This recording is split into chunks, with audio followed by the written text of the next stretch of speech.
वसल्लम से दूर हो जाएं और हुजूर अलैहिस्सलाम से दूर करने की साजिश में वो कामयाब हो गए और हम नाकाम हो, और हम हुजूर अलैहिस्सलाम से दूर हो गए। उसकी वजह यह है कि हमें हुजूर अलैहिस्सलाम की सीरत तैयबा से मुताल्लिक कुछ भी नहीं पता। हमारा और आपका मुताला सीरतुन नबी के हवाले से बहुत सरसरी है या शायद है ही नहीं। कितना बड़ा जुल्म है कि जिस नबी का कलेमा पढ़ते हैं, नमाज में जिस नबी पर दुरूद इब्राहिम की शक्ल में दुरूद पढ़ते हैं, हर नमाज में जिस नबी पर सलाम पढ़ते हैं, हमारे ईमान की बुनियाद ही अल्लाह के रसूल है। अगर हुजूर अलैहिस्सलाम को दरमियान से निकाल दें तो आपके पास ये दलील कहां है कि अल्लाह एक है? आप मुझे बताएं, क्या सबूत है आपके पास कि अल्लाह एक है? कुरान अल्लाह की किताब है, आपके पास क्या सबूत रह जाता है? इसलिए कि हमारी बुनियाद ईमान की रसूलुल्लाह की जात है कि हुजूर ने फरमाया ये अल्लाह की किताब है, हमने मान लिया। हुजूर ने फरमाया अल्लाह एक है, हमने मान लिया, वरना हमारे पास और क्या चीज है? तो जिस नबी की बुनियाद पर हमारे ईमान की बुनियाद है, उस नबी के मुतालिक हमारे पास कोई इल्म है ही नहीं। उनके वालिदैन का नाम क्या है हमें नहीं पता, उनकी अज़वाज पाक कितनी थी और क्यों थी। इसलिए कि कितनी थी इसी पर सिर्फ बात नहीं है, बल्कि क्यों थी इस पर भी बात है। क्योंकि लोगों को यह भी तकलीफ है कि हुजूर की 11 अज़वाज क्यों थी। तो क्यों थी, उसकी वजह जो है वो दीन की तबलीग थी। जब हुजूर को दीन की तबलीग करना नहीं था तो अल्लाह के रसूल अलैहिस्सलाम ने मक्कतुल मुकर्रमा में 53 साल की उम्र तक जिंदगी गुजारी। अल्लाह के रसूल अलैहिस्सलाम ने 53 साल की उम्र तक जिंदगी गुजारी, लेकिन अल्लाह के रसूल अलैहिस्सलातु व तस्लीम की मक्कतुल मुकर्रमा की जो जिंदगी है 40 साल तक तो हुजूर खामोश रहे, हुजूर ने ऐलान नबुव्वत नहीं फरमाया। बाद के जो 13 साल है उसमें हुजूर अलैहिस्सलातु व तस्लीम को दूसरी तीसरी अज़वाज की जरूरत इसलिए नहीं थी कि वहां मक्के में जो दावत आम हो रही थी वो अकीदे तौहीद की दावत थी, उसमें औरतों की कोई जरूरत नहीं थी। तो जब औरतों की जरूरत नहीं थी तो हुजूर अलैहिस्सलाम ने सिर्फ एक ही बीवी रखा, उम्मुल मोमिनीन हज़रत खदीजतुल कुबरा, और उनकी मौजूदगी में हुजूर अलैहिस्सलाम ने दूसरा निकाह नहीं किया, इसलिए कि वहां उन्वान ये था ही नहीं।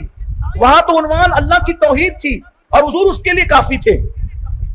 लेकिन जब हुजूर अलैहिस्सलाम मदीने मुनव्वरा आए तो चूंकि हुजूर अलैहिस्सलातु व तस्लीम मदीने मुनव्वरा आए तो अब यहां सिर्फ दावत तौहीद का मसला नहीं था, बल्कि दावत तौहीद के साथ साथ अब इंसानी जिंदगी कैसे गुजरना चाहिए उसके लिए कोई आइडियल, कोई नमूने का कानून भी पेश करना था। तो बाहर की जिंदगी के लिए सहाबा थे और घरेलू जिंदगी के लिए फिर एक औरत से काम नहीं चल सकता था। तो अल्लाह के हबीब अलैहिस्सलाम ने 11 बीवियों से निकाह फरमाया।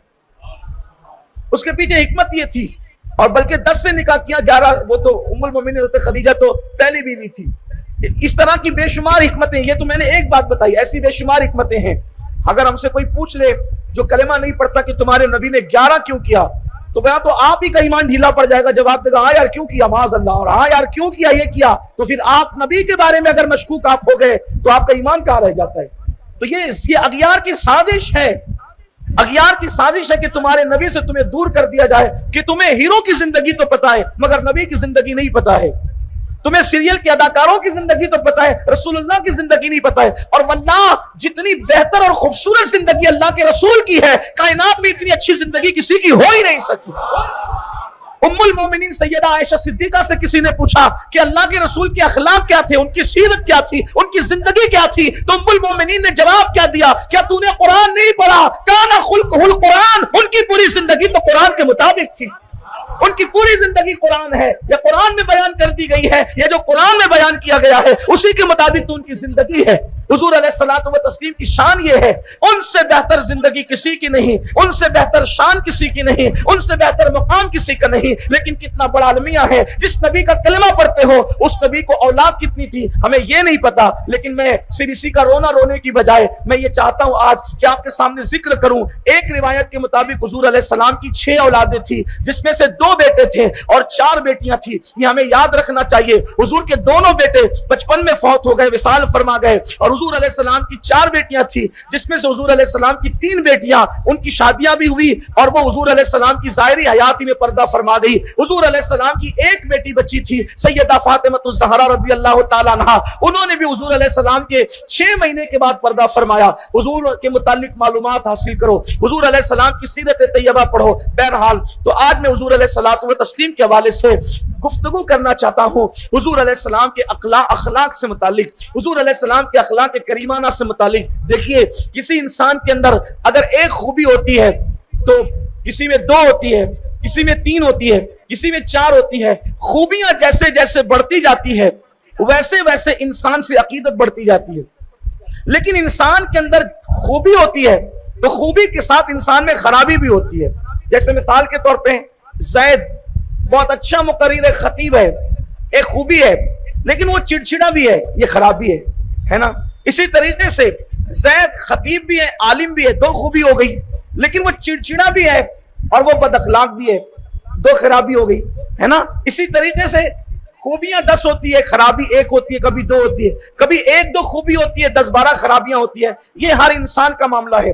किसी भी इंसान को आप कायनात में बेऐब नहीं देखेंगे कि उसके अंदर सिर्फ खूबी और कोई खराबी ना हो।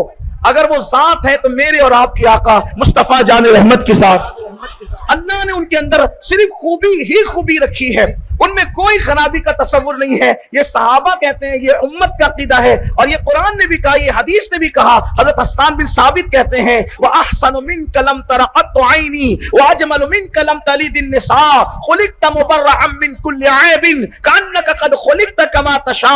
या रसूल अल्लाह सल्लल्लाहु अलैहि वसल्लम, मैंने आप जैसा हुस्न वाला, आप जैसा खूबसूरत किसी को देखा ही नहीं। या रसूल अल्लाह, मेरी आंखें क्या देखती, किसी मां की गोद में आप जैसा खूबसूरत बच्चा पैदा ही नहीं हुआ। या रसूल अल्लाह, अल्लाह ने हर ऐब से पाक आपको पैदा फरमाया। खुलिक़त मुबर्रअन मिन कुल्लि ऐबिन, आपको हर ऐब से पाक अल्लाह ने पैदा फरमाया। कअन्नका क़द खुलिक़त कमा तशा, और आप जैसा बनना चाहते थे, गोया कि अल्लाह ने आपको आपकी मर्जी के मुताबिक पैदा फरमाया। हुजूर की खूबियां ही खूबियां हैं। खूबसूरत ऐसे, उन जैसा खूबसूरत कोई नहीं। आलिम ऐसे, उन जैसा इल्म वाला कोई नहीं। मुत्तकी ऐसे, उन जैसे तकवे वाला कोई नहीं। जमाल वाले ऐसे, उन जैसा साहिब जमाल कोई नहीं। कमाल वाले ऐसे, उन जैसा साहिब कमाल कोई नहीं। और अल्लाह अकबर, सुस्त रफ्तारी ऐसी कि उन जैसी सुस्त रफ्तारी किसी के चलने में नहीं कि हलीमा की बकरियां आगे हो जाएं और वो पीछे चले। और सुबुक रफ्तारी ऐसी, इतनी तेज रफ्तारी भी है उनके अंदर कि जिब्रील वहां पीछे रह जाए और वो जिब्रील से आगे निकल जाए। आप अंदाजा करें कि वो कभी धीरे चले तो हलीमा की बकरियां आगे निकल जाएं, और अगर वो तेज चलने पर आ जाए तो फिर मामला ये हो कि वो कहते हैं, इमाम अहले सुन्नत बहुत खूबसूरत अंदाज में कहते हैं कि कहां वो दामन कहां वो पहलू, कहां वो दामन कहां वो पहलू, रिकाब छूटी उम्मीद टूटी, निगाहे हसरत के वलवले थे।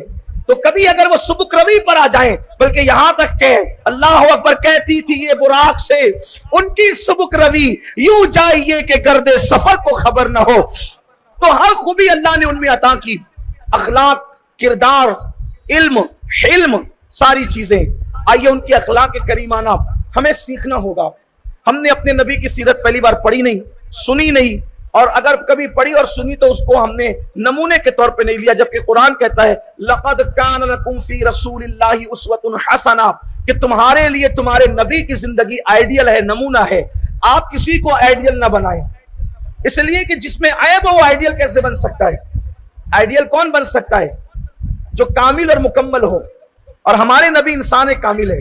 अब अपनी बात आगे बढ़ाने से पहले एक बात आपसे कहूं, हैरत की बात है, बात कुरान ने कही है। बात किसने कही? कुरान ने। और क्या कहा? आइडियल कौन है? रसूलुल्लाह। तो एक किसान खड़ा होकर के कहेगा रसूलुल्लाह तो मस्जिद नबवी के मुसल्ले पे नमाज पढ़ाते हैं, अगर मैं उनको आइडियल बनाना चाहूं तो कैसे आइडियल बनाऊं? मैं तो किसान हूं, और हुजूर अकरम सल्लल्लाहु अलैहि वसल्लम की शान बहुत आला है। तो हुजूर अलैहि सलाम मेरे लिए आइडियल कैसे है कि मेरा काम तो पौधे लगाना है, तो मैं हुजूर को आइडियल कैसे बनाऊं?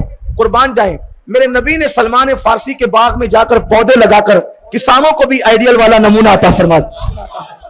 उनके लिए भी हुजूर आइडियल बन गए। इसी तरीके से कोई कहे कि भाई मुझे तो बच्चा खिलाना है, मेरे लिए नबी कैसे आइडियल है? तो हसनैन करीमैन को खिला करके बता रहे हैं कि मैं तुम्हारे लिए भी नमूना हूं। इसी तरीके से अगर कोई शादी करना चाहता है तो कोई सोचे कि मेरे लिए हुजूर नमूना कैसे? तो हुजूर अलैहिस्सलाम कभी अम्मा खदीजा से, कभी माँ आयशा से, कभी हजरत मैमूना से, कभी हजरत सफिया से, कभी ज़ैनब बिन्त खुज़ैमा से, कभी ज़ैनब बिन्त हजज से निकाह करके हुजूर अलैहिस्सलाम हमें बता रहे हैं कि निकाह इस तरीके से किया जाता है। कभी बाजार जा रहे हैं, बाजार जाते हुए भी हुजूर बता रहे हैं कि बाजार में इस तरह जाया जाता है। खाना खाने के लिए बैठ रहे हैं, खाना खा करके बता रहे हैं कि खाना इसलिए खाया जाता है। इस्तिंजा के लिए जा रहे हैं, बताने कि इस्तिंजा के लिए इसलिए जाया जाता है। यानी हुजूर अलैहिस्सलाम ने कोई गोशा मारने छोड़ा ही नहीं। लेकिन सबसे खूबसूरत हुजूर अलैहिस्सलाम की जिंदगी के सारे पहलू है, लेकिन सबसे हसीन और जमील पहलू यह है कि हुजूर अलैहिस्सलाम अखलाक में उस मकाम पर फाइज थे कि ऐसा अखलाक वाला इंसान दुनिया में कोई नहीं आया। अल्लाह उनके अखलाक के बारे में कहता है व इन्नका लअला खुलुकिन अज़ीम, कि महबूब हमने आपको अखलाक की बुलंदियों पर फाइज फरमाया है,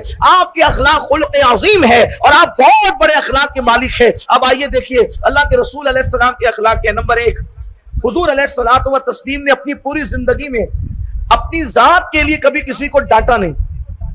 हज़रत अनस इब्न मालिक फरमाते हैं मैं 10 साल की उम्र का था जब से हुजूर की खिदमत में मेरी माँ ने मुझे छोड़ दिया था, छोटा सा बच्चा था, लेकिन हुजूर अलैहिस्सलाम का हमने कभी नुकसान किया, कभी कोई काम नहीं किया, कभी कोताही की, लेकिन अल्लाह के रसूल ने हमें कभी डांटा नहीं, कभी नहीं डांटा। ना कभी अपनी बीवियों में से किसी को डांटा, ना कभी किसी गुलाम को डांटा, अपनी जात के लिए किसी को नहीं डांटा। अब आप यहां आकर के देखें, हम छोटी छोटी बातों पर किसी को भी डांटते, गाली देते हैं, हालांकि हुजूर अलैहिस्सलाम ने जात के लिए कभी नहीं डांटा, अपनी जात के लिए किसी को नहीं डांटा। और हमारा हाल क्या है, बल्कि बीवियों को भी माँ बहन की गाली देते हैं, बच्चों को भी माँ बहन की गाली देते हैं। जबकि फरमाया अल्लाह के रसूल अलैहिस्सलातु व तस्लीम ने एक खटमल और पिस्सू को भी कभी गाली मत दिया करो, यानी पिस्सू और खटमल को भी इस्लाम ने गाली देने की इजाजत नहीं है। तो जब खटमल और पिस्सू को भी गाली देने की इजाजत नहीं है तो फिर बीवी को, वो भी माँ बहन की मुगल्लिजात, अपने बच्चों को, अपनी बेटियों को, अपने घर वालों को, अपने पड़ोसियों को, अपने दोस्तों को, अपने यारों को हम माँ बहन की गालियां क्यों देते हैं? उसका वबाल क्या है? जिसकी जबान पर दुनिया में गाली होगी, मरते वक्त उसकी जबान पर कलेमा नहीं आएगा, मरते वक्त उसकी जबान पे कलेमा नहीं आएगा। लोग दुआ करते हैं अल्लाह मरते वक्त हमें कलेमा नसीब फरमा, कलेमा उसी की जबान पर है जिसकी जबान पर कभी गाली नहीं आई। जो दुनिया में गाली देता रहा उसकी जबान पे मरते वक्त कलेमा नहीं आएगा। तो अल्लाह के हबीब अलैहिस्सलातु व तस्लीम के अखलाक के करीमाना में से हुजूर अपनी जात के लिए कभी किसी से नाराज नहीं हुए, किसी को डांटा नहीं। दूसरी बात यह है कि पूरे लोग जो हुजूर अलैहिस्सलाम को जानते थे, तमाम लोग, उनको पता था कि हुजूर अलैहिस्सलाम अपनी जात के लिए कभी किसी से कोई बदला नहीं लेते, अपनी जात के लिए हुजूर ने कभी किसी से कोई बदला नहीं लिया। अल्लाह ने कुरान में फरमाया खुज़िल आफ, इनको माफ करो।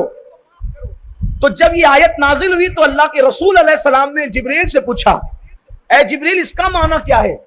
खुज़िल आफ का माना क्या है कि इनको माफ करो?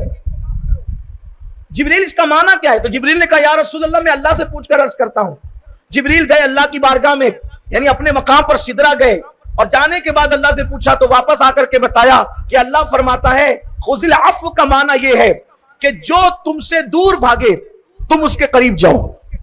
हुजूर के अखलाक पर देखो कैसे कैसे वो रोशनी पड़ती है कुरान मुकद्दस के अंदर कि जो आपसे दूर भागे तुम उसके करीब जाओ। हुजूर को कहा जा रहा है, यानी ये नहीं कि कोई तुमसे एक कदम दूर हो जाए तो तुम उससे 4 कदम दूर हो जाओ, ऐसा नहीं। अगर कोई तुमसे कटे तो तुम उससे कटने लग जाओ, ऐसा नहीं। ये हुजूर अलैहिस्सलाम की अखलाक है। ये कुरान मुकद्दस में अल्लाह तबारक व तआला हमें रहनुमाई फरमा रहा है कि महबूब से कहा गया कि कोई तुमसे दूर भागे तो तुम उसके करीब जाओ, नंबर 1। दूसरी बात, जो तुमको महरूम करे तुम उसको अता करो,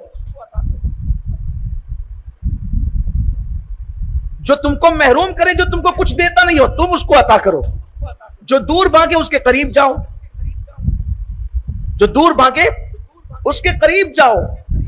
जो तुम्हें महरूम करे तुम उसको अता करो, जो तुम्हें तोड़े तुम उसको जोड़ लो। यह सीरतुन नबी का पहलू है जो हमारी जिंदगी में नहीं। हमने तोड़ना सीखा है, हमने जोड़ना नहीं सीखा। हमने दूरियां सीखी है, हमने कुर्बतें नहीं सीखी। हमने महरूम करना सीखा है, हमने अता करना नहीं सीखा। जो तुम्हें तोड़े तुम उसको जोड़ो, जो तुमसे दूर भागे तुम उसके करीब जाओ, जो तुमको महरूम करे तुम उसको अता करो। ये हुजूर अलैहिस्सलाम से फरमाया जा रहा है। हमारी जिंदगियों में अगर ये चीज आ गई तो मैं समझता हूं कि मुस्लिम उम्मा के 90% मसाइल हल हो सकते हैं, हल हो जाएंगे उम्मत के मसाइल। हर बंदा चाहता है उम्मत के मसाइल हल हो, उम्मत के मसाइल हल हो। कोई जुड़े तो सही एक दूसरे से।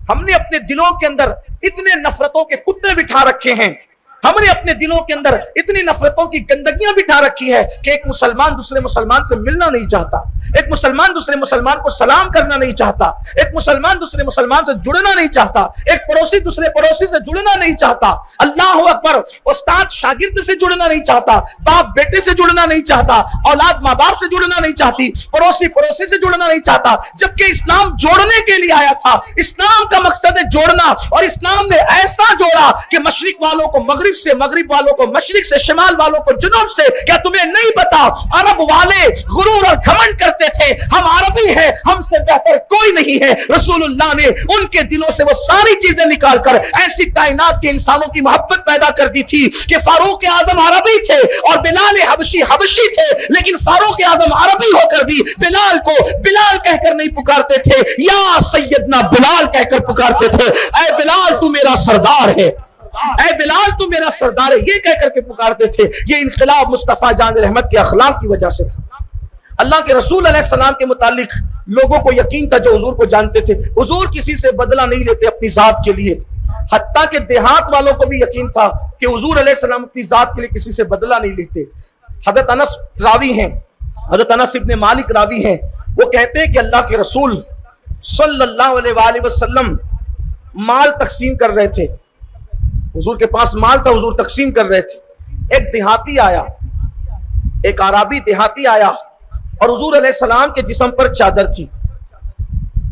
यह भी आपको बता दूं, चाहता कि मेरे जो नौजवान पहली मर्तबा हुजूर की सीरत का दर्स सुन रहे हैं, उनको पता चले कि हुजूर अलैहिस्सलाम कभी सिले हुए कपड़े पहनते थे, जैसे हम पहनते हैं सिले हुए, लेकिन हुजूर अलैहिस्सलाम कभी कभी सिले हुए कपड़े नहीं पहनते थे, बल्कि नीचे तहबन होता था जिसे हम लुंगी कहते हैं, और ऊपर कोई कुर्ता नहीं होता था, बल्कि ऊपर चादर ऐसे डाल दी जाती जैसे एहराम में हम डालते हैं। ये लिबास आजिजी का लिबास। हालांकि आज मसरूफियत की वजह से, या हालात की तब्दीली की वजह से, या माहौल की तब्दीली की वजह से अब ऐसा लिबास लोग नहीं पहनते। अक्सर बेशतर लोगों को इस तरह का लिबास पहनते हुए नहीं देखा गया। हालांकि सिलसिला चिश्तिया के जो कदीम चिश्ती लोग हैं, तो वो हजरात जो हैं, पहले हमारे जो बुजुर्ग थे सूफिया, वो इस तरह का लिबास पहनते थे आजिजी के तौर पे। जैसे हम एहराम बांधते हैं, तो एहराम तो सिर्फ वो हरम में जब हम जाते हैं तब बांधा जाता है, लेकिन वो आजिजी के तौर पर वो ओढ़ते थे। अभी भी बहुत सारे हमारे सूफिया आपको कहीं कहीं मिलेंगे इस तरीके के लिबास में, तो ये भी सुन्नत है। लेकिन चूंकि हम अब माहौल तब्दील है तो नहीं हो पाता इस तरह से। अब ये सुन्नत उसी वक्त अदा होती है जब हम एहराम बांधते हैं। तो हुजूर अलैहिस्सलाम ने चादर ओढ़ रखी थी। देहाती आया, तो जो चादर थी, तो वो चादर के किनारों पर जो है वो जरी का काम किया हुआ था। जैसे नहीं वो काम किया होता है, वर्क किया होता है, तो वर्क किया हुआ था, काम किया हुआ था। यानी वो तो वर्क होता है ना, तो वो खुरदुरी हो जाती है चादर। आप अभी भी देखेंगे कि अगर हाथ से कोई टकाई होगी तो उतना हिस्सा, वो पट्टा जो होता है वो खुरदुरा हो जाता है। तो हुजूर अलैहिस्सलाम ने डाल रखी थी चादर, और नीचे कोई कुर्ता नहीं था। रिवायत की रूह को और उसकी हकीकत को आप तक पहुंचाने के लिए थोड़ा सा तफसील में जा रहा हूं, ताकि आप समझे कि इस रिवायत का बैकग्राउंड क्या है और हुजूर की अखलाक की बुलंदी क्या है। बदन पर कोई कुर्ता नहीं हो और डायरेक्ट चादर हो भाई, तो उस वक्त अगर कोई चादर को खींच ले तो चादर के खींचने का असर तो बदन पे लगेगा ना, और अगर कपड़ा हो तो नहीं लगता है।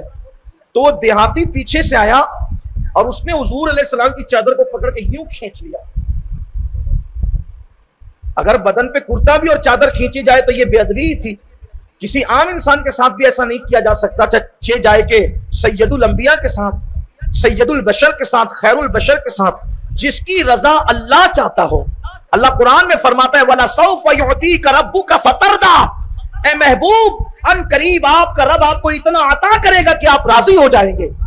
जिसकी रजा खुदा चाहे, अल्लाह जिसके लिए इस कदर कायनात को सजाए सवारे, और कुरान में उनसे अल्लाह तबारक व तआला अंदाज़े तखातुब, गुफ्तगू का अंदाज सबसे जुदा रखे। कि जितने नबियों को पुकारा सबको नाम ले लेकर पुकारा, या आदम, या मूसा, या नूह, या ईसा, या इब्राहिम, या अय्यूब, या दाऊद, सबके नाम लेके पुकारे। लेकिन जब मेरे और आपके नबी की बारी आती है तो अल्लाह ने या मोहम्मद कहकर नहीं पुकारा, बल्कि अल्लाह ने कहा या अय्युहल मुज़म्मिल, या अय्युहल मुद्दस्सिर, या अय्युहन नबी, यासीन, ताहा, अलक़ाबात से पुकार करके बताया कि मैं खुदा होकर के अपने महबूब से इस शान से गुफ्तगू करता हूं। क्या शान है अपने नबी की? ऐसी शान वाला कोई इंसान आया दुनिया में? सब नबियों को अल्लाह नाम ले लेकर पुकार रहा है, और मेरे नबी को नाम लेकर नहीं पुकारा जा रहा है, हमारे नबी को अलकाबात से पुकारा जा रहा है। इन उलमा से पूछो, अलकाब से किसको पुकारते हैं?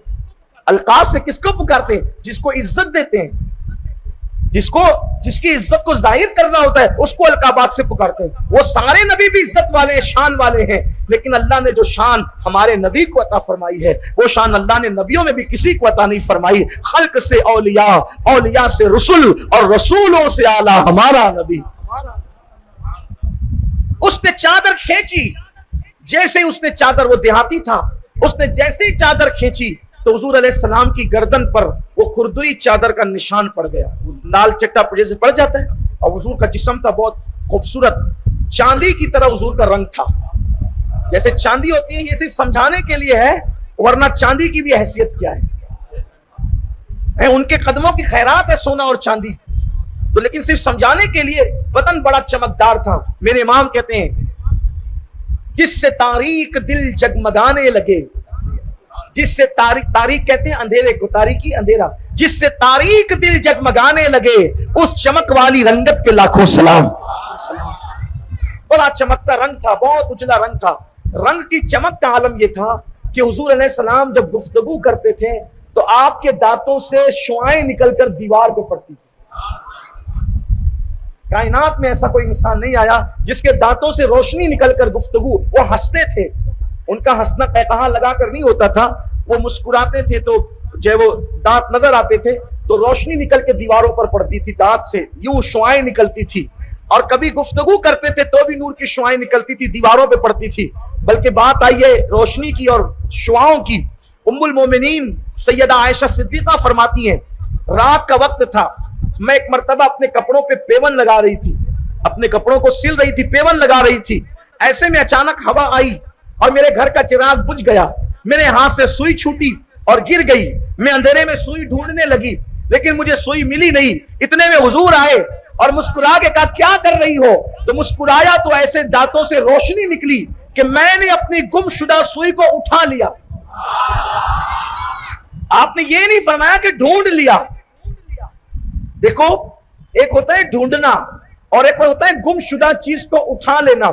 यानी रोशनी इतनी निकली कि ढूंढना नहीं पड़ा, सुई बिल्कुल नजर आ गई तो मैंने उठा लिया।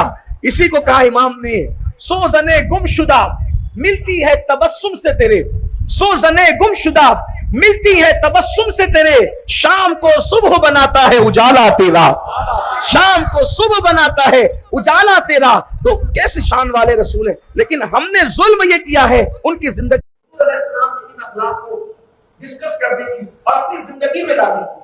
हम लोग बहुत महदूद हो गए, बहुत तंग नजर हो गए, हमारे अंदर वो इस्लाम न रहा जो इस्लाम रसूलुल्लाह लेकर के आए थे, हमारे अंदर वो इस्लाम न रहा जो इस्लाम हुजूर लेकर आए थे। हमने अपनी मर्जी, अपनी तबीयत से कुछ बातें गढ़ ली और उसी का नाम इस्लाम रख दिया। इसीलिए लोग हमसे बदसम हो रहे, लोग हमसे बदगुमान हो रहे, लोग इस्लाम की तरफ आना नहीं चाहते। एक मर्तबा एक जवान, तवज्जो करना मेरे नौजवानों, एक जवान अपने जो उसका दोस्त था, जो ईसाई था, उस जवान अपने ईसाई दोस्त को कहता है कि तुम मुसलमान हो जाओ। तो उसने कहा, कौन सा मुसलमान हो जाओ? जितनी बुराइयां मैं करता हूँ सारी बुराइयां तो तू भी करता है, तेरे अंदर और मेरे अंदर फर्क क्या है? सिर्फ ला इलाहा इल्लल्लाह मुहम्मद रसूलुल्लाह करता है, मैं नहीं करता। बात तो बस बात ही है, मैं शराब पीता हूँ तू भी पीता है, मैं अड्डों पे जाता हूँ ज़िना में तू भी जाता है, मैं हराम करता हूँ तू भी खाता है, तो सब तो तू वही करता है, तो तू मुझे बुला किस तरफ आ रहा है? लेकिन वो मुसलमान जवान को थोड़ा शऊर बाकी था, होशियार होते ना हमारे नौजवान। उसने कहा, ठीक है, कोई बात नहीं, मैं तुझे इस्लाम की तरफ बुलाया, कोई बात नहीं, एक काम कर, आज हमने जाना है एक बुजुर्ग के पास, और उस बुजुर्ग का नाम है सुल्तानुल आरिफीन हज़रत बायज़ीद बुस्तामी रहमतुल्लाह अलैह। चलो वहां चलते हैं उनकी खानकाह में। वहां गए और जा करके पूरा दिन वहां गुजारा। उनकी खानका में दोनों बैठे रहे। शाम हुई तो कहा कि चलो घर चलते हैं। कहा रुको, हजरत से कुछ बात करने दो। बायजीद मुस्तामी के पास गया वो जवान, और वो खुद से, बायजीद ने नहीं कहा मुसलमान हो जा, खुद से कहा हजरत मुझे कलेमा पढ़ा के इस्लाम में दाखिल कर ले, और मुसलमान हो गया। तो उस जवान ने कहा मैंने तो तुझसे कहा कि मुसलमान होने के लिए इनकार कर दिया, और बायजीद ने नहीं कहा और तू मुसलमान हो गया। तो कहा जो तेरा इस्लाम है उससे मैं मुत्तफिक नहीं हूँ, जिस इस्लाम पे बायजीद अमल कर रहे हैं उस इस्लाम की जरूरत को सारी दुनिया। तो हमने उस इस्लाम को छोड़ा है जो रसूलुल्लाह लेकर आए। आप कहेंगे वो कौन सा इस्लाम है? वो वही जो मैंने अभी वो पेश किया, एक अराबी के साथ, देहाती के साथ। हुजूर का अंदाज देखिए। आप दूसरी बात पर आए। हुजूर अलैहिस्सलाम तशरीफ ले जा रहे हैं मक्कतुल मुकर्रमा में। अभी हुजूर अलैहिस्सलाम ने हिजरत नहीं फरमाई, अल्लाह के रसूल अलैहिस्सलाम मक्कतुल मुकर्रमा के अंदर हैं। हुजूर तशरीफ ले जा रहे हैं, कुछ सहाबा साथ में। और हिजरत से पहले हुजूर अलैहिस्सलाम और सहाबा के हालात बड़े नाजुक थे। मक्के वाले बहुत सताते थे, बल्कि हुजूर अलैहिस्सलाम को तस्लीम रात अपने घर में नहीं गुजार सकते थे। हुजूर अलैहिस्सलाम रात अपने घर में नहीं रह सकते थे। क्या था कि पता नहीं कब हमला हो जाएगा, कब शहीद कर दिया जाएगा। हुजूर अलैहिस्सलाम के घर पे पत्थर बरसाए जाते थे, हुजूर अलैहिस्सलाम के घर पे गुड्डे भेजे जाते थे। अल्लाह के रसूल अलैहिस्सलाम को तस्लीम उनके जुल्म की वजह से अपनी रात गुजारने के लिए दारे अरकम में एक सहाबी थे अरकम नाम के, उनके घर में, दारे अरकम उनके घर में आते थे, क्योंकि उनका घर जब पहाड़ से बिल्कुल लग करके था, अभी भी है। आप जब अल्लाह आपको आज यात्रा नसीब फरमाए तो आपको एक गेट नजर आएगा, उसका नाम है बाब अरकम। तो वो जबल अबू कुबैस के बिल्कुल सामने है। हालांकि पहाड़ अभी कट चुका है, फिर भी बहुत करीब लगता है वो, लेकिन उस वक्त तो पहाड़ कटा नहीं था, तो बिल्कुल पहाड़ के करीब था, तो वहां पर सेफ्टी थी, वहां पर छुपा जा सकता था। तो सहाबा किराम अल्लाह के रसूल अलैहिस्सलाम वहां दारे अरकम में जब रहा करते थे ताकि उनकी ईज़ा रिसालों से महफूज रह सके। ये हालात में बड़े नाजुक हालात दिलवाया। हुजूर अलैहिस्सलाम की दो बेटियां अबू लहब के दो बेटों के निकाह में थी, तो वो रसूलुल्लाह को सदमा देने के लिए अबू लहब के पास गए और कहा कि मोहम्मद की बेटियों को तलाक दे दो। जब जवान बेटियां घर में आकर के बैठेगी और उनके जहन पे जब दबाव बनेगा तो वो दीन की तबलीग करना छोड़ देंगे। हुजूर की दोनों शहजादियां हजरत सैयदा रुकैया और उम्मे कुलसूम, इन दोनों शहजादियों को तलाक दिलवाया गया ताकि हुजूर के जहन का बोझ बढ़े, हुजूर के जहन पर जो है वो माअज़ल्लाह गम के बादल छा जाए, हुजूर को अज़ियत पहुंचे, हुजूर को तकलीफ पहुंचे। यहां पहुंच करके मैं अपने जवानों से कहता हूं, हम क्या समझते हैं कि अल्लाह के रसूल अलैहिस्सलाम ने चांद के टुकड़े किए और इस्लाम फैल गया। हुजूर अलैहिस्सलाम ने सूरज पलटाया और नमाजें हमारे घर तक पहुंच गई। हुजूर अलैहिस्सलाम के उंगलियों से पानी के चश्मे जारी हो गए और अजानें हमारे घर तक पहुंच गई, कुरान हमारे घर तक पहुंच गया। याद रखिए, चांद के टुकड़े होना बरहक है, सूरज को पलटाना बरहक है, उंगलियों के से पानी के चश्मे जारी होना बरहक है, लेकिन इन सारी चीजों को देखकर वो मुसलमान नहीं हुए थे, बल्कि हुजूर अलैहिस्सलाम ने जो मेहनत की थी उस मेहनत का एहसास आज ये उम्मत भूल चुकी है। जो नमाजें नहीं पढ़ते, नमाज के औकात में घर बैठकर मोबाइलों पर गेम खेलते हैं या यूट्यूब पर फिल्में देख रहे होते हैं, सीरियल देख रहे होते हैं, अपनी तबीयत से जिंदगी गुजार रहे होते हैं, उनको नहीं पता कि हमारे घर तक की जो 5 वक्त की नमाज पहुंची है इसके पीछे रसूलुल्लाह ने कितनी मेहनत की है, हुजूर अलैहिस्सलाम ने कितनी काविश की है। अल्लाह अकबर, जरा सोचो तो सही, अल्लाह किसी बेटी के बाप को वो दिन ना दिखाए कि उसकी बेटी को तलाक पड़े। उस बाप के दिल से जाकर के पूछो, किसी की बेटी को तलाक पड़ती है तो उसके दिल पे क्या गुजरती है। लेकिन अल्लाह के रसूल की बेटियां, वो शहजादियां जिन्होंने कोई गुनाह नहीं किया था, कोई कसूर नहीं किया था, सास ससुर के साथ कोई बदअखलाकी नहीं की थी, अरे वो तो साहिब खुल्क़े अज़ीम की बेटियां थी, रसूलुल्लाह की तरबियत याफ्ता बेटियां थी, उनका कोई कसूर नहीं था, लेकिन उनको तलाक सिर्फ इसलिए दिया गया था ताकि रसूलुल्लाह के घर जवान बेटियां वापस आकर बैठेगी तो अल्लाह के रसूल दीन का काम करना छोड़ देंगे, दीन की तबलीग करना छोड़ देंगे, इस्लाम की शाद करना छोड़ देंगे। मगर कुर्बान मेरे नबी की अजमतों पर अल्लाह बेशुमार दुरूद और सलाम नाजिल फरमाए, मेरे नबी के ऊपर क़यामत तक दुरूद और सलाम नाजिल होते रहे। जितने दुरूद पढ़े गए हैं और क़यामत तक जितने पढ़े जाएंगे, अल्लाह उन सब के बराबर करोड़ों बेशुमार मर्तबा मेरे नबी पे दुरूद और रहमतें नाजिल फरमाए, दुरूद और सलाम नाजिल फरमाए। जब रसूलुल्लाह की बेटियों को तलाक दी गई तो कुफ्फार मक्का झांक कर देख रहे थे छुप छुप कर कि नबी की बेटियां घर जाएगी तो उस वक्त रसूलुल्लाह पर क्या गुजरेगी, क्या हाल होगा, क्या रिएक्शन आएगा इसका। और वो तो बातें करते थे कि नबी की जवान बेटियां जब घर में आकर बैठेगी तलाक पाकर तो मोहम्मद कभी भी घर से बाहर नहीं निकलेंगे दीन का काम करने के लिए। लेकिन कुर्बान अल्लाह की शान, हुआ ये कि अल्लाह के रसूल घर से निकल रहे थे, बेटियां तलाक पाकर वापस आ रही थी और रो रही थी, दुपट्टों से आंसू पोंछ रही थी। मेरे सरकार ने पूछा, मेरी बेटियों क्या हुआ? अर्ज की, बाबा आपकी बेटियों को तलाक दे दिया गया। अल्लाह किसी बाप को वो दिन न दिखाए, उस बाप के दिल से पूछो जिसकी बेटी घर में आकर के सिर्फ बैठ जाती है तो उसकी रातों की नींद उड़ जाती है, उसकी रातों की नींद खत्म हो जाती है। लेकिन अल्लाह के रसूल की बेटियों ने जब कहा, बाबा आपकी बेटियों को तलाक दे दिया गया, हुजूर ने पूछा गलती क्या थी? हुजूर कोई गलती नहीं, बस इतना कि मेरा बाप अल्लाह के दीन की इशाअत कर रहा है, बुतों से बचा करके एक वादउ ला शरीक की तरफ लोगों को झुकाना चाहता है, बस इसी वजह से हमें तलाक दिया गया। मक्के के काफिर, मक्के के कुरैश और मुशरिकीन छुप कर देख रहे थे, अब मोहम्मद अरबी सदमे से वापस अंदर जाएंगे, वो कभी बाहर नहीं निकलेंगे। लेकिन तारीख गवाह है, हुजूर ने बेटियों के सर पे हाथ रखा, फरमाया सब्र करो, सब्र करने वालों के साथ अल्लाह है। अच्छा मैं अल्लाह के दीन के लिए बाहर निकला हूं, मैं वापस अंदर नहीं जा सकता, तुम अंदर जाकर सब्र करो, अल्लाह बेहतर फरमाएगा। हुजूर ने उस दिन भी दीन की खिदमत से अपने आप को नहीं रोका, हुजूर ने अपना काम जारी रखा। ये हुजूर की मेहनतें थी, इस मेहनत की बरकत से हमारे घरों तक इस्लाम पहुंचा। लेकिन हमने उसकी क्या कदर की, उसकी हमने क्या अहमियत जानी? तो अर्ज ये कर रहा था, मक्के में बड़े बड़े तकलीफ दे दिन थे। अगर आपका ज़ौक़ सलामत रहा तो कल की महफिल खानका अशरफिया में होगी। तो मैं चूंकि अब जिक्र निकल आया मक्की जिंदगी का, तो कल हम इंशाअल्लाह हुजूर की मक्की जिंदगी पे गुफ्तगू करेंगे कि हुजूर की मक्की जिंदगी कैसी थी, मक्के में हुजूर ने कैसे जिंदगी गुजारी, 13 साल जिंदगी ऐलान नबूवत के बाद की, ताकि आपको एहसास हो सीरतुन नबी का ये पहलू भी आपके सामने आ जाए। तो बड़े सताते थे वो लोग, कांटे बिछाना, गंदगी बिछाना, पत्थर बरसा देना, कपड़े फाड़ देना, बड़े अजीब हालात थे। हुआ ये कि अल्लाह के हबीब अलैहिस्सलाम जा रहे हैं और किसी के कराहने की आवाज आ रही, कोई करा रहा है, जैसे कोई बीमार कराता है ऐसे कोई करा रहा है। और कराने में एक आवाज जब निकलती है तो यूं जुमले तरतीब पाते हैं बीमार के, हाय सब ने मुझे जाय कर दिया। अल्लाह के रसूल अलैहिस्सलाम ने फरमाया, ये किसकी आवाज है, ये आवाज किसकी है, ये कौन बात कर रहा है इस तरह से? तो किसी सहाबी ने अर्ज की, या रसूलल्लाह सल्लल्लाहु अलैहि वसल्लम, वो बदबख्त है ना अबू जहल, उसका गुलाम है, उसका गुलाम है, और वो कोई ईसाई है, यानी वो मुसलमान नहीं है, ईसाई है, और अबू जहल का गुलाम है। हुजूर अलैहिस्सलाम ने फरमाया, हुजूर जा रहे थे किसी काम से, चलो उससे चलकर मुलाकात करते। गुलाम, आज ये मजदूर पे गुलाम को कयास नहीं करना, मजदूर अलग होता है, गुलाम अलग होता है। मजदूर वो होता है कि जो आजाद होता है लेकिन किसी की नौकरी करता है अपनी मर्जी के मुताबिक। उस दौर, अब गुलामी का दौर खत्म हो गया, उस दौर में होता ये था कि इंसान खरीदे और बेचे जाते थे, उनको गुलाम कहते थे। तो जो जिसको खरीद कर लाते थे फिर अपनी मर्जी से उसके साथ जो चाहते थे वो करते थे।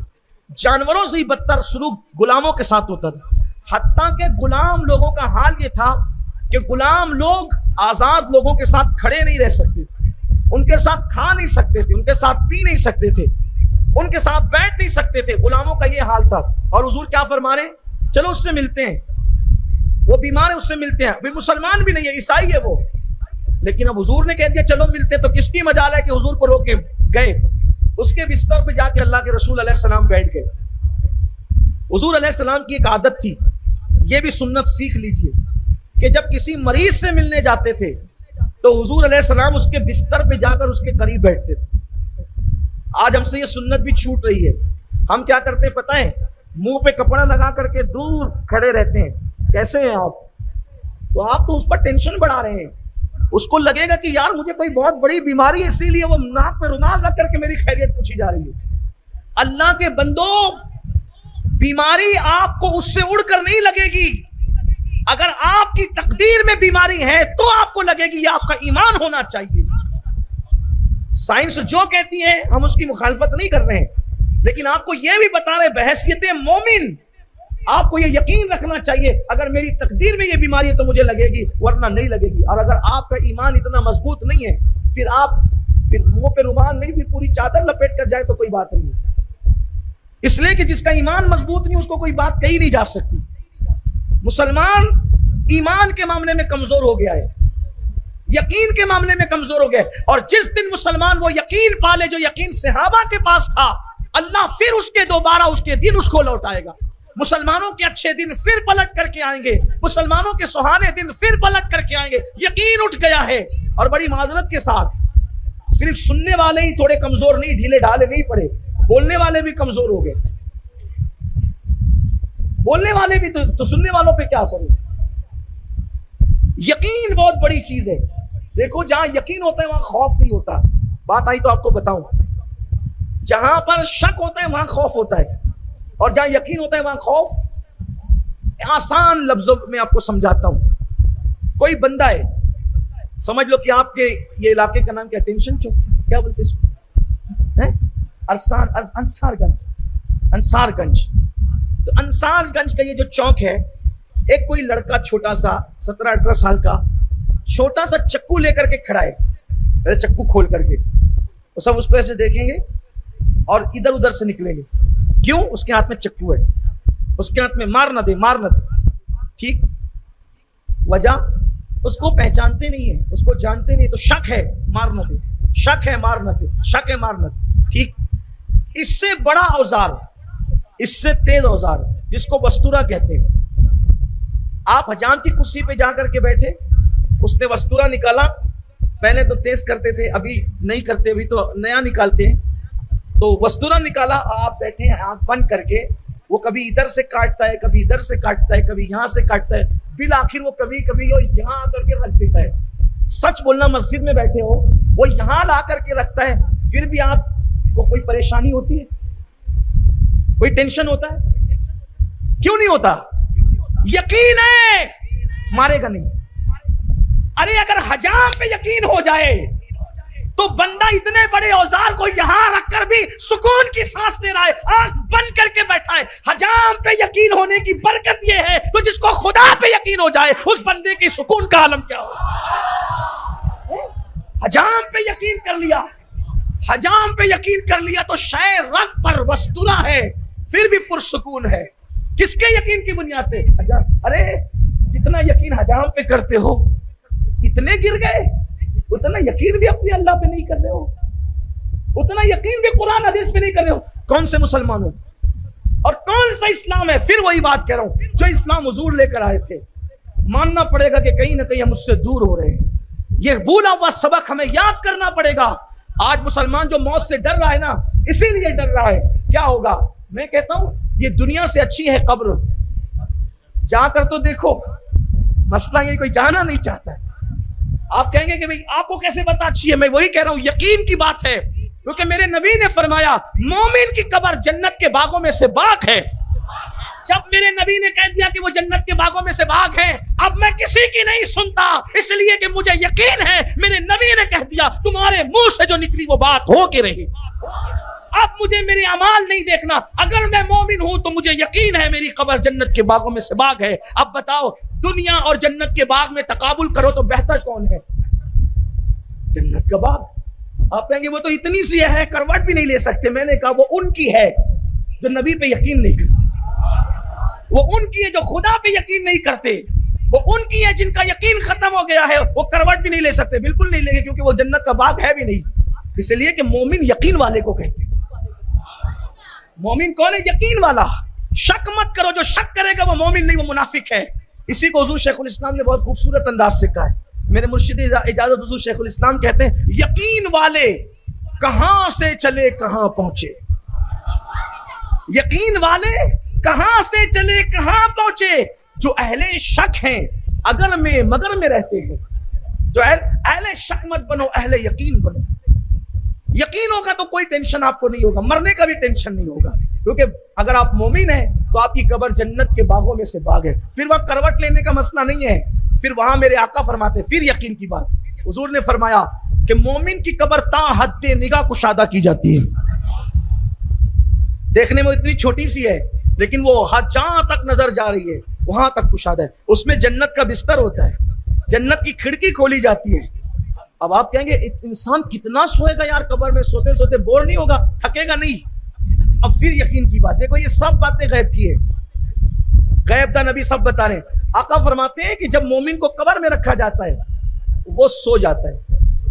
कैसे सोता है? हदीस है, नम का नौमतिल अरूस, उसको ऐसे सुलाते हैं जैसे पहली रात की दुल्हन सोती। फरिश्ते क्या कहते हैं मोमिन को, ईमान वाले को क्या कहते हैं? नम का नौमतिल अरूस, ऐसे सो जा जैसे पहली रात की दुल्हन सोती है। मतलब क्या? जैसे पहली रात की दुल्हन को कोई टेंशन नहीं होता ना, वो बहुत खुशी खुशी सो जाती है। वो क्यों खुशी खुशी सोती है, वो अभी उसका बताने का ये टाइम नहीं, वरना मैं अपने उन्वान से हट जाऊंगा। बहुत खुशी खुशी सोती है वो, उसको कोई टेंशन नहीं होता। खुशबू लगी है, कमरा सजा है। पहली रात की दुल्हन का कमरा सजा होता कि नहीं है? देखो हुजूर ने एक बात कही, अब उसकी डीप में जाते जाइए और खुश होते जाइए। पहली रात के दुल्हन का लिबास भी नया होता है, वहां भी कफन नया है। पहली रात की दुल्हन का खुश के बदन पे खुशबू होती है, वहां भी खुशबू है। उसका कमरा सजा होता है, इसकी भी कवर सजी हुई है। अब एक और बात कही दूं, हालांकि टाइम की किल्लत है, लेकिन कही देता हूं ताकि यकीन पैदा हो जाए किसी के दिल में। वो चादर मुंह पे डाल करके आंख बंद करके पड़ी रहती है, वो सोती नहीं है। पहली रात की दुल्हन सोती, सहेलियां समझ रही सो गई, नंदे समझ रही सो गई, सास समझ रही सो गई। कोई उसके दिल से तो पूछे कि वो आंख बंद करके चेहरे पे चादर डालकर पड़ी है, क्यों पड़ी है? किसी का इंतजार है, किसी का इंतजार है। अरे माँ को छोड़ाई, किसका इंतजार है? बाप को छोड़ाई, किसका इंतजार है? बचपन की सहेलियां छोड़ाई, किसका इंतजार है? दोस्त अहबाब छोड़ाई, बाबल का घर छोड़ाई, किसका इंतजार है? अगर तुझे नहीं पता कोई आने वाला है, कौन आएगा?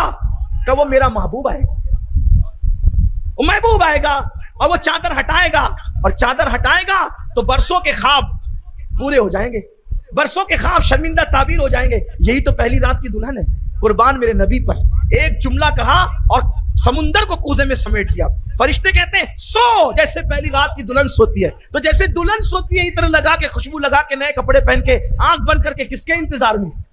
महबूब आने वाला। तो वहां तो वो दुनिया का महबूब आता है, यहां कौन सा महबूब आ रहा है कब्र के अंदर?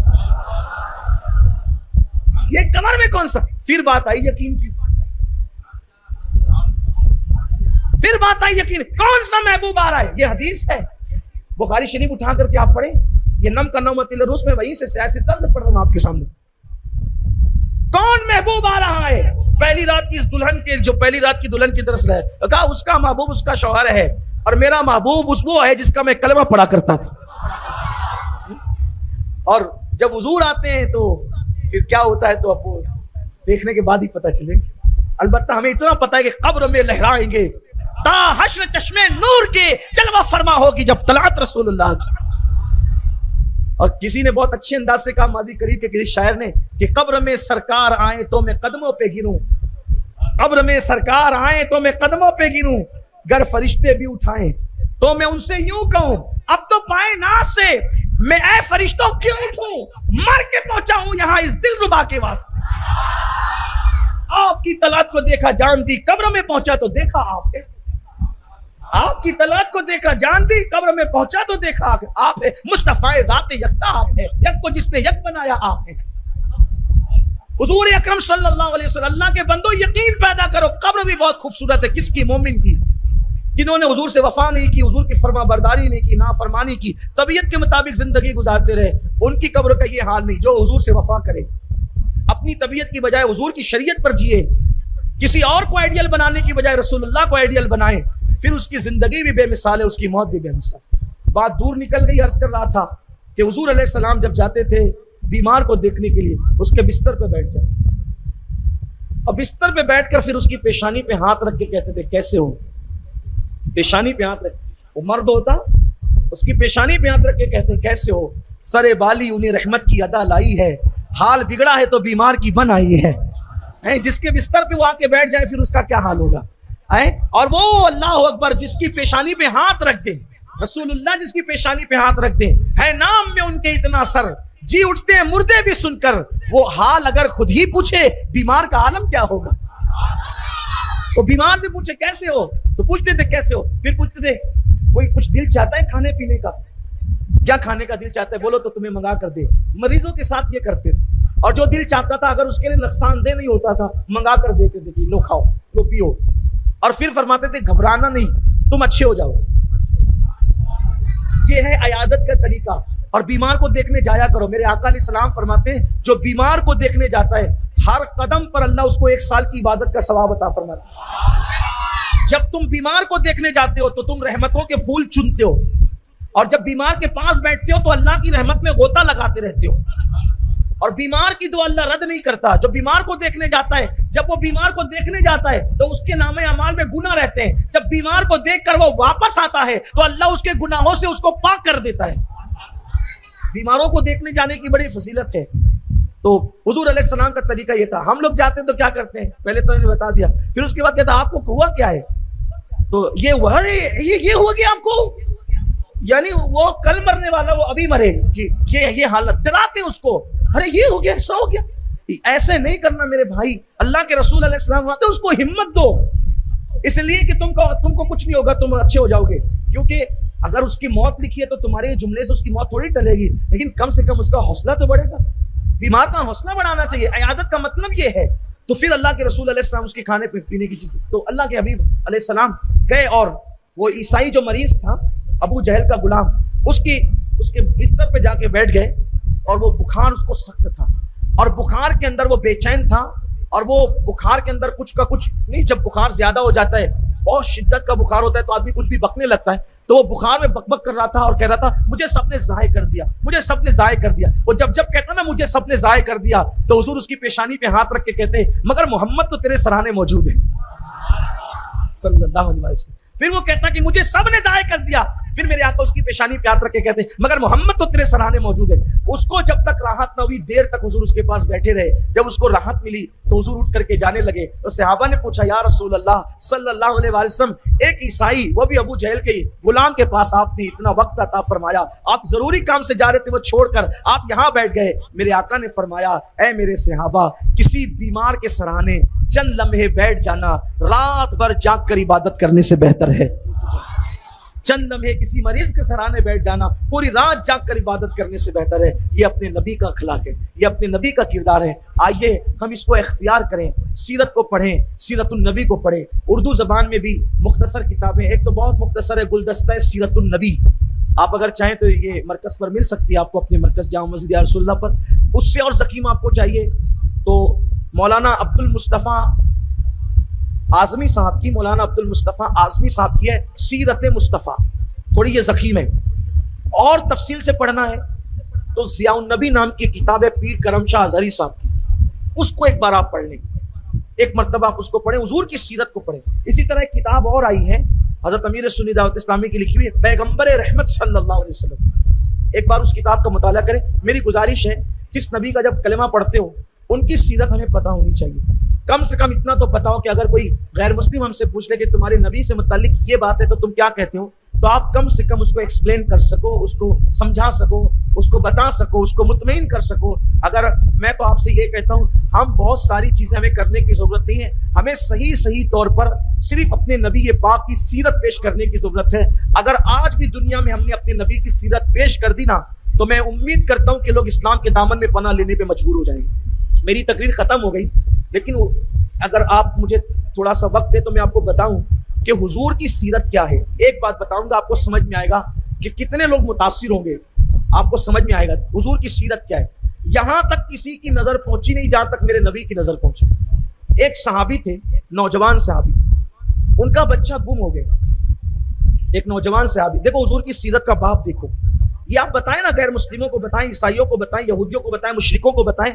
मेरा ईमान है कि कोई कभी रसूलुल्लाह को गाली देने की जुर्रत नहीं करेगा, वो हुजूर का एहतराम करने पे मजबूर हो जाएगा, क्योंकि हुजूर की सीरत हमने लोगों को बताई नहीं है। लोग हमें देखकर समझते हैं कि जैसे ये हैं, ये जैसे मुसलमान, ये यही पैगंबर रहमत की जिंदगी थी, माअज़ल्लाह यही उनकी तालीमात थी। हमें देखकर लोगों को गलतफहमी हो रही। बताओ लोगों को, पहली बात तो सीरत के रंग में हम खुद रंगे ताकि लोगों को पता चले। जब गुलाम इस कदर बाअखलाक है तो जिससे इसने अखलाक सीखा है उस रसूलुल्लाह के अखलाक क्या होंगे, उनकी जिंदगी क्या होगी। लेकिन हम तो बिल्कुल बिगड़ ही गए। हमारा माँ बाप के साथ अच्छा सलूक नहीं है। जो कम अपने माँ बाप के साथ अच्छा सलूक ना करे वो दूसरों के साथ क्या अच्छा सलूक करेगी। जो अपनी बीवी, जो शरीक हयात है, पार्टनर है, लाइफ पार्टनर है, उसके साथ हमारा सलूक अच्छा नहीं है, वो दूसरों के साथ क्या अच्छा सलूक करेंगे। लोग बदजन हो रहे हैं हमसे, इस्लाम से बदजन हो रहे हैं, पैगंबर इस्लाम से बदजन हो रहे हैं। इसके जिम्मेदार हम हैं। तो हुजूर अलैहिस्सलाम का ज़ाहिरी दौर है। एक जवान सहाबी का बच्चा गुम हो गया, सुबह से ढूंढ रहे, ढूंढते ढूंढते थक गए। बिल आखिर अल्लाह के रसूल मुस्तफ़ा जान रहमत सल्लल्लाहु अलैहि वसल्लम की बारगाह में हाजिर हुए और अर्ज की या रसूल अल्लाह मेरा बच्चा गुम हो गया, आका मेरा बच्चा गुम हो गया, करम फरमाए हुजूर, मेरा बच्चा कहाँ मिल सकता है, मेरी रहनुमाई फरमाए। उस महफिल में एक और सहाब, महफिल तो सजी हुई थी, उसमें एक और सहाबी थे, उन्होंने अर्ज की या रसूल इनके बच्चे को मैं पहचानता हूँ।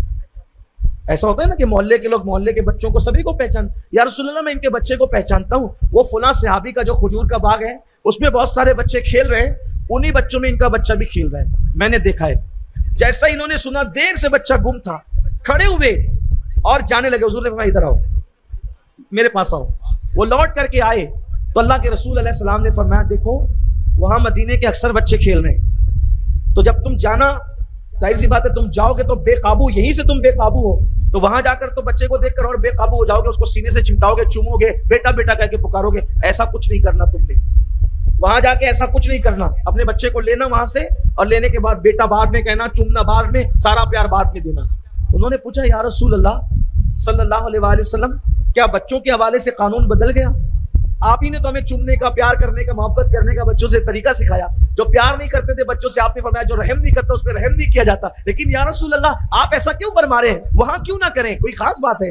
आका फरमाते हैं हाँ, वो जो बच्चे खेल रहे हैं उन बच्चों में बद्र और ओहद में जो सहाबा शहीद हुए थे उनके यतीम बच्चे भी हैं, उनके यतीम बच्चे भी खेल रहे हैं। अगर उन यतीमों के सामने तू अपने बच्चे को चूमेगा तो उन बच्चों को अपना फौजशुदा बाप याद आ जाएगा और उनका जख्म हो रहा हो जाएगा, उनका दिल दुखेगा, दिल टूटेगा। तो यतीमों के सामने अपने बच्चे को बेटा कह के मत पुकारना, प्यार ना करना, वरना उनको अपनी यतीमी का दाग याद आ जाएगा। आप मुझे बताएं दुनिया में है कोई ऐसा जो यतीम बच्चों का इस तरह ख्याल करे?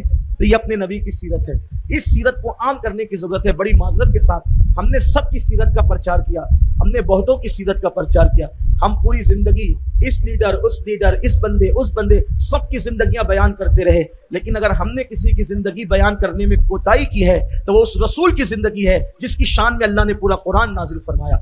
हर मुसलमान, ये सिर्फ उलमा की जरूरत, ये सिर्फ उलमा की जिम्मेदारी नहीं है, ये सिर्फ मशाइख की जिम्मेदारी नहीं है, हर कलेमा पढ़ने वाले मुसलमान की जिम्मेदारी है कि वो अपने नबी की जिंदगी का प्रचार करे, अपने नबी की जिंदगी को आम करे। अल्लाह ताला हम सबको तौफीक अता फरमाए। मिलादुन नबी की शब आने में सिर्फ 2 या 3 शब बाकी है। मेरी गुजारिश है कि रोजाना 1000 मरतबा अल्लाह के रसूल अलैहि सलाम पे दुरूद शरीफ पढ़ने की आदत बनाए। 1000 बार नहीं पढ़ सकते, 500 बार पढ़ो। और सल्लल्लाहु अलैहि व आलिहि वसल्लम ये सबसे मुख्तसर दुरूद शरीफ है। अगर इसको आप 1000 बार पढ़ोगे तो 20 मिनट में 1000 बार मरतबा दुरूद शरीफ हो जाएगा। अगर आप ज्यादा मसरूफ हैं, हालांकि जिस रसूल ने पूरी जिंदगी हमारे लिए मगफिरत की दुआ की है उनके लिए 20 मिनट निकालना क्या बड़ी बात है। और फिर हमारा मुकद्दर जो 1000 मरतबा रोजाना दुरूद शरीफ पढ़ेगा उसकी रूह बाद में निकाली जाएगी, पहले जन्नत में उसका मकाम और महल उसको दिखाया जाएगा, दुनिया ही में उसको जन्नत दिखाई जाएगी, बाद में उसकी रूह निकाली जाएगी। इसलिए 20 मिनट का टाइम निकालो अपने नबी पर दुरूद पढ़ने के लिए और आदत बनाओ कि रोजाना हुजूर पर जब वो 1000 बार दुरूद शरीफ पढ़ो। 20 मिनट क्या बड़ी बात है। चाय पीने जाते हैं, घंटों होटल पे बैठ जाते हैं, अखबार पढ़ते हैं, घंटों लगा देते हैं, व्हाट्सएप पढ़ देखते हैं, घंटों लगा देते हैं। मेरे भाई अपनी आखिरत के लिए भी कुछ कीजिए। मेरे आका अलैहिस्सलाम फरमाते हैं जो दुनिया में मुझ पर जितना कसरत से दुरूद पढ़ेगा वो उतना ज्यादा आखिरत में मुझसे करीब रहेगा। अगर हुजूर अलैहिस्सलाम की कुर्बत चाहते हो तो दुरूद शरीफ पढ़ो। और फिर दुरूद पढ़ने वाला अल्लाह के नजदीक कितना मोहतरम हो जाता है। बुखारी शरीफ की हदीस है, मन सल्ला अलैया वाहिदा सल्लल्लाहु अलैहि अशरा। मेरे आका फरमाते हैं तुम में से कोई मुझ पर एक बार दुरूद पढ़ता है तो अल्लाह उस पर 10 मरतबा दुरूद नाजिल फरमाता है। तुम नबी पे दुरूद पढ़ते हो, अल्लाह तुम पर दुरूद नाजिल फरमाता है। तुम एक बार पढ़ते हो उसके बदले में अल्लाह तुम पे 10 बार दुरूद नाजिल फरमाता है। ये है दुरूद शरीफ की बरकत। इसलिए दुरूद पढ़ो, 1000 बार पढ़ो, वक्त नहीं है 500 बार तो पढ़ो ही पढ़ो। मुख्तसर दुरूद शरीफ क्या है? सल्लल्लाहु अलैहि व आलिहि वसल्लम, सल्लल्लाहु अलैहि व आलिहि वसल्लम।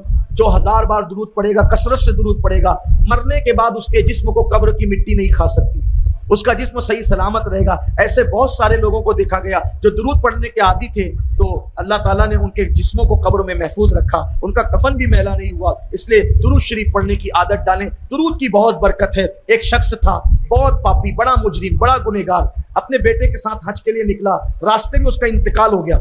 इंतकाल हुआ, उसका बेटे ने उसके ऊपर चादर डाल दी। चादर डाली तो क्या देखा कि थोड़ी ही देर में उसका चेहरा गधे की तरह हो गया।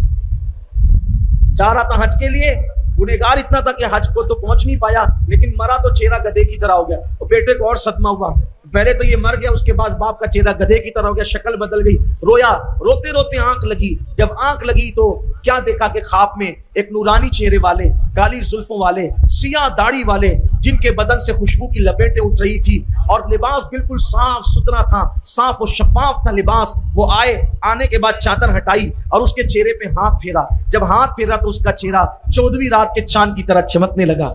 फिर चादर डाली और जब वापस जाने लगे तो उसने दामन थाम कर कहा, मोहतरम कौन है? एहसान करने वाले मेरे मोहसिन कौन है? इस मुसीबत में आपने, इस मुसाफिरत में आपने एहसान किया, मैं लोगों को बता तो सकूं कि किसने एहसान किया। मुड़ के कहा, नहीं पहचानता। कहा, नहीं पहचानता, बताए ना आप कौन है। कहा कि तू जिसका कलेमा पढ़ता है वही मोहम्मदुर रसूलुल्लाह है। कहा, हुजूर आप आए हैं। मेरा बाप तो बहुत गुनहगार था, पापी था, आपने उसका चेहरा चमकाया। कहा, था गुनहगार लेकिन मुझ पे दुरूद पढ़ता था, मुझ पे दुरूद पढ़ता था, तो जब मुझ पे दुरूद पढ़ता मैं उसको कैसे भूल सकता हूँ। और फिर हुजूर तशरीफ ले गए तो आंख खुली तो पूरा माहौल खुशबू से मुअत्तर था। चादर हटा के देखा तो जैसे ख्वाब में चेहरा चमक रहा था वैसे बेदारी में भी चेहरा चमक रहा। अगर चाहते हो कि जनाजे में भी चेहरा चमके, मेरे आका पे दुरूद पढ़ने की आदत डालो। अल्लाह ताला हम सबको तौफीक अता फरमाए।